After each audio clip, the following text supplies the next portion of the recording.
In today's video, I'm going to teach you how to kick someone from a Discord group chat on mobile. Before we start, a quick heads up. This process is for Discord group direct messages, not server channels. On a server, removing members requires moderation permissions. In a group chat, you'll typically need to be the group creator or have the right permissions to remove someone. If you don't see the option later on, that's usually why.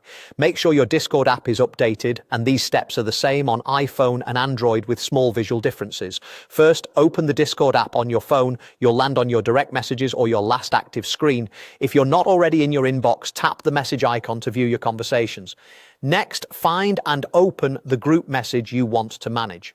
Group chats are labeled in your DM list and often show multiple profile icons. If you have a lot of conversations, use the search bar at the top and type the group name to pull it up quickly. Once you're inside the group chat, tap the name of the group at the top of the screen. This opens the group details page where you can see the member list, settings, and other options tied to this conversation. Think of this as the control center for the chat. On the group details page, scroll through the member list and tap the person you want to remove.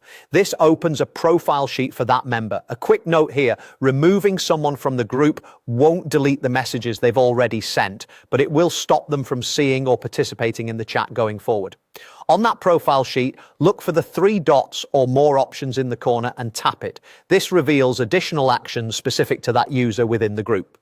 From the menu, select Kick from Group. If Discord asks you to confirm, go ahead and confirm to complete the action. The person will be removed immediately and will no longer have access to the group conversation. They may notice they've been removed the next time they try to view the chat, but there isn't a special announcement sent to them by Discord. If you don't see the Kick from Group option, it usually means you don't have the required permissions in that group. In that case, check with the person who created the group or consider starting a new group chat with the members you want to keep. That's it. You've opened Discord, entered the group chat, accessed the group details, selected the member, opened more options, and chosen Kick from Group. Thanks for watching, and I hope this helped you manage your Discord group chat with confidence.